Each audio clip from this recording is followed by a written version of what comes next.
जय श्री कृष्ण दोस्तों। आज की ये जो कहानी है, ये एक वीर योद्धा की कहानी है जो बहुत ही फेमस है। आप सभी जानते हैं। मैं बताता हूँ कि मैं किसकी कहानी बता रहा हूँ। पहले मैं आपको कहानी सुनाता हूँ। ये जब वो योद्धा बचपन में शिक्षा ग्रहण करने के लिए जिस गुरुदेव के पास जाता है, वो गुरुदेव उससे पूछते हैं कि क्या तुम क्षत्रिय कुल के हो? तो वो कहता है कि नहीं गुरुदेव। तो वो गुरुदेव कहते हैं कि अगर आप तुम क्षत्रिय कुल के नहीं हो तो तुम्हें मैं शिक्षा नहीं प्रदान करूँगा। तो वो गुरुदेव से बहुत विनती करता है, बहुत रिक्वेस्ट करता है, कहता है कि गुरुदेव मुझे सीखने की बहुत चाह है, आप प्लीज़ मुझे बाकी छात्र की तरह नहीं भी ट्रीट करेंगे कोई बात नहीं है, बट आप प्लीज़ मुझे शिक्षा प्रदान कीजिए। गुरुदेव को बहुत रिक्वेस्ट करने के बाद भी गुरुदेव उसे मना कर देते हैं और वो बच्चा वहाँ से निराश होके सोचता है कि वो जो गुरुदेव के पास गया होता है, वो गुरुदेव से भी बड़े जो गुरुदेव जिन्होंने उनको शिक्षा प्रदान की थी, उनके पास जाता है। उनसे कहता है कि गुरुदेव मुझे शिक्षा प्रदान कर कीजिए, मैं आपका विद्यार्थी बनना चाहता हूँ। तो वो गुरुदेव कहते हैं कि मैंने तो शिक्षा देना बंद कर दिया है और अगर मैं शिक्षा दूँगा तो भी सिर्फ़ ब्राह्मण कुल के ही लोगों को शिक्षा दूँगा, ना मैं क्षत्रिय को दूँगा और ना क्षत्रिय से नीचे कुल के किसी को मैं शिक्षा प्रदान करूँगा। अब वो बच्चा बहुत कन्फ्यूज़ हो जाता है, सोचने लगता है कि अभी अगर मैं सत्य बताऊँगा तो हो सकता है कि मुझे यहाँ से भी निराशा मिले। बट उसके अंदर वो चाह रहती है सीखने की, इसके लिए वहाँ पर एक वो छोटा झूठ बोलता है और वो झूठ भी नहीं बोलता, वो कहता है कि गुरुदेव आप जिस कुल को शिक्षा प्रदान करते हैं मैं उसी कुल का हूँ। तो गुरुदेव को लगता है कि शायद ये ब्राह्मण कुल का है, इसके लिए उसे उसकी पहले परीक्षा लेते हैं। उसकी परीक्षा लेके उसका साहस और उसका जो चाह है शिक्षा ग्रहण करने की, वो चेक करते हैं। जब वो देखते हैं कि सच में ये बहुत ही ज़्यादा शिक्षा लेने के लिए चाह है इसके अंदर, तो इसको मैं शिक्षा प्रदान करता हूँ।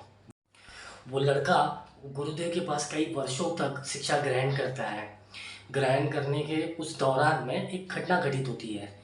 एक दिन गुरुदेव थोड़े थके से रहते हैं, तो विश्राम करने के लिए पत्थर पर लेटे रहते हैं। तो वो गुरुदेव के पास जाता है, उनके चरण को स्पर्श करता है और कहता है कि गुरुदेव आप मेरे मेरे जांघ पर अपना सर रख के आराम कीजिए, मैं आपकी सेवा करना चाहता हूँ।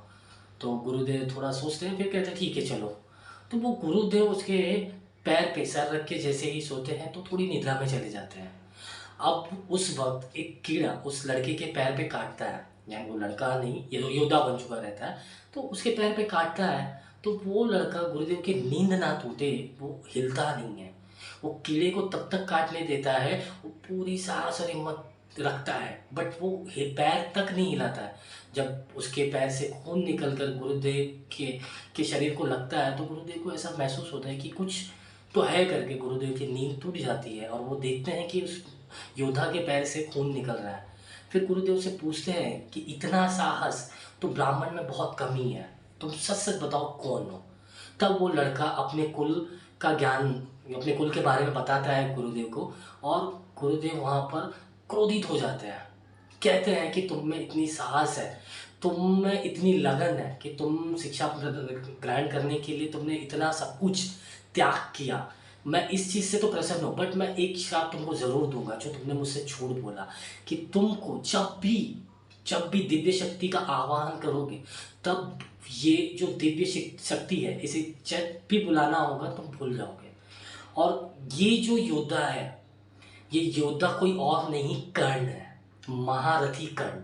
आप सभी जानते हैं कर्ण के बारे में दोस्तों। ये कर्ण के बारे में मैं स्टोरी बताना, कोई सबको पता है कि कर्ण क्या था, कितना बड़ा योद्धा था, बट इसके बारे में मैं क्यों बता रहा हूँ, क्योंकि मैं ये बताना चाहता हूँ कि उस कर्ण में वो धनु विद्या सीखने की इतनी चाहती कि भगवान परशुराम तक को उन्होंने उस कर्ण ने ना कन्विंस कर लिया। तो आप खुद सोचिए कि आप अगर कोई चीज़ करने के लिए बहुत ही ज़्यादा आपके अंदर चाह है, आपके अंदर लगन है, तो आप ना भगवान को भी कन्विंस कर सकते हैं। आपके लिए ना ब्रह्मा तक नीचे उतर जाएंगे आपका साथ देने के लिए। तो आप आपके अंदर पहले वो लगन पैदा कीजिए कुछ करने की। जिस दिन वो लगन पैदा हो गई ना, आप जो भी चीज़ करना चाहेंगे वो जरूर पूरा होगा। जय श्री कृष्ण दोस्तों।